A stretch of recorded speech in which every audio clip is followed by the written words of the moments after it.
Ashtu si nazistët kishin synuar të bonin hebrejt në Madagaskar, sot disa figura ekstreme në Izrael dhe SBA flasin për transferimin e palestinezëve në Sinaj, në Jordani apo edhe në vende tjera.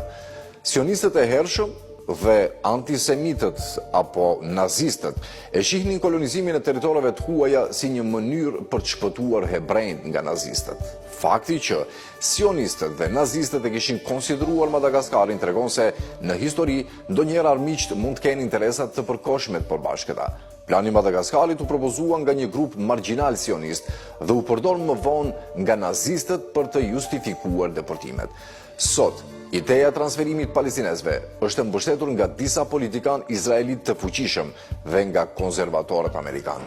Nëse Izraeli dhe SBA-ja e shtyn planin për të dëbuar palestinezët në Sinaj ose në Afrikë, kjo do të jetë një krim kundër njerëzimit, ashtu siç ishin planet e nazistëve.